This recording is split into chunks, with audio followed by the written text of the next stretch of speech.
सभी बहन भाइयों को मैं नमस्कार करता हूं और नया विषय नया वीडियो लेकर के मैं आप लोगों के सामने मैं हाजिर हूं।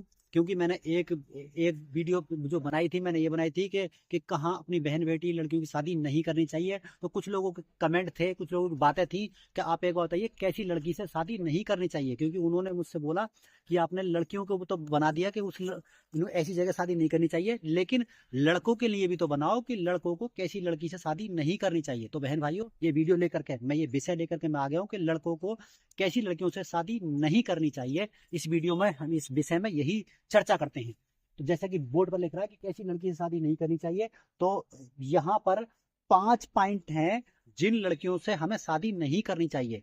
जब जो पहला पॉइंट है, यदि जहां से रिश्ता बनता है तो पहले एक परख की या बात की बातें होती हैं। यदि वो लड़की सिर्फ यही बोलती है, सिर्फ यही बोलती है कि मैं माता पिता के कहने पर या माता पिता की मर्जी से या माता पिता की मर्जी पूरी करने के लिए मैं शादी कर रही हूँ, यदि लड़की ये बोलती है तो बहन भाइयों वहां से रिश्ता खत्म कर देना चाहिए। उस लड़की से कभी शादी नहीं करनी चाहिए, जहां तक मेरा तजुर्बा है। यदि वो सिर्फ यही बोल रही है कि जी मैं अपने माता पिता की पसंद से ही शादी कर रही हूँ, माता पिता की मर्जी को पूरे करने के लिए, क्योंकि धोखा है यहाँ पे, क्योंकि उसकी मर्जी नहीं है बिल्कुल परसेंटेज भी। आप बात को समझे।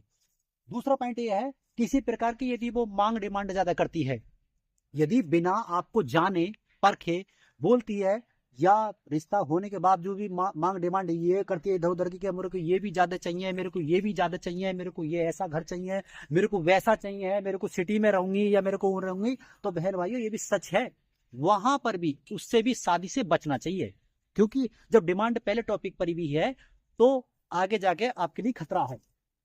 दूसरा टॉपिक, अब तीसरा टॉपिक जो ये आता है, किसी अन्य लड़के के संबंध के बारे में यदि वो खुद बात करती है, क्योंकि मैंने देखा है कुछ कुछ लड़कियां उसके बावजूद भी अन्य लड़कों से संबंध रखती हैं। क्योंकि मैं अपने जीवन की जो मैंने फेस किया है मैं आपको बता देता हूँ।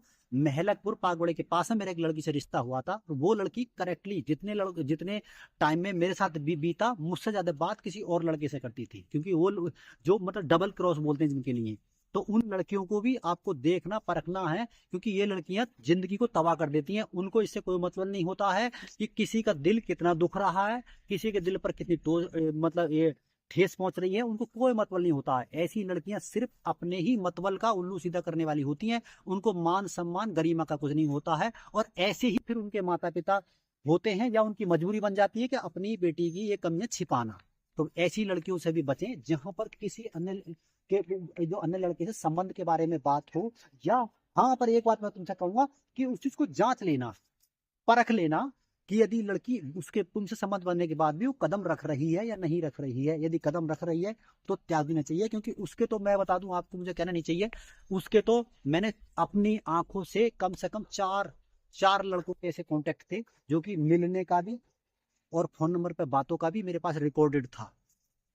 तो बहन भाइयों ऐसी लड़कियों से बचें। और ये जो और चौथा पॉइंट ये है, अगर कोई लड़की, अगर आप सुपर उसमें देख रहे हो तो एक लड़की जो मतलब तीसरा पॉइंट, चौथा पॉइंट ये है, चौथे पॉइंट में ये है कि जो ईश्वरीय बुराइयों से जो अपने ऊपर बहका, जो मतलब जैसे कहते हैं कि बुराई से डरना, ईश्वर को मानने का मतलब है बुराई से डरना।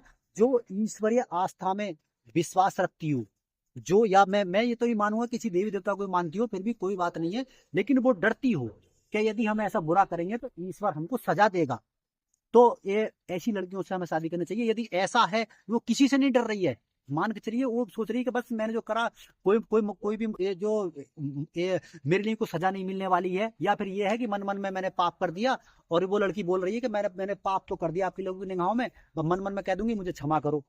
अगर तो ऐसी लड़की से बचना चाहिए, क्योंकि ये पाप की जो श्रेणियां हैं, खासकर ऐसी लड़कियां जो होती हैं वो पाप से नहीं डरती हैं। तो अर्थात ध्यान रखना, जो ईश्वरीय बुराई से ना करने से डरती हो, यानी कि जो बुराई कर रही है और ईश्वर से और बुराई से ना डरती हो, तो उस लड़की से कभी शादी ना करें। जहां तक मैंने अपनी सर्चिंग किया है, मैंने फेस किया है मैंने, क्योंकि उसको बह नहीं होगा बिल्कुल भी, वो तो पाप करेगी। और दूसरा पॉइंट है, ज्यादा रिश्ता खत्म, यानी कि आपको जब रिश्ता टिकता है 2-4 महीने या साल भर तक, तो उसी में आपको पता पड़ जाता है कि भी हाँ क्या कहना करके। जब बार बार कोई लड़की अगर अनबन करे, अनबन करे कि भी हाँ मैं रिश्ते खत्म कर दूंगी, ऐसे कर लो वैसे कर लो, हंसी मजाक की तो बात अलग है, लेकिन अगर रियलिटी में अगर ऐसे कदम आते हैं तो ध्यान रखना वो टाइम परखने का होता है। जो तुम्हें साल 6 महीने आपको नहीं निभा सकती वो लड़की, तो तुम्हें याद रखना, तो आगे को पूरी जिंदगी पड़ी है तो आपको कैसे निभा पाएगी। तो अगर यदि साल 6 महीने में ही चीज क्लियर हो जाती है कि साल 6 महीने यदि आप उसमें निभा लिए हैं, तो आप समझ जाएं कि ये मेरे को जीवन भर निभा सकती है। और यदि ऐसा नहीं करती है तो रिश्ता खत्म करना बहुत ही बेस्ट है, क्योंकि बहन भाइयों जिंदगी का सफर बहुत ही लंबा है। तो मैं आशा करता हूँ ये विषय आपको समझ में आ गया होगा पूरी रीति से। मेरे पास कुछ पॉइंट थे और कुछ जो ज्ञान की बातें हैं मैंने आपको बता दी है, और आशा करता हूँ आप लोगों को ये ज्ञान जरूर आपको समझ में आएगा। यदि आपका भी कोई विचार है इनके प्रति तो आप मुझे मेरे कमेंट बॉक्स में बता सकते हैं, मुझे बड़ी खुशी होगी। और इसी वीडियो के साथ मैं आप लोगों से विदा लेता हूं। तब तक के लिए मैं सभी लोगों को बोलता हूं नमस्कार।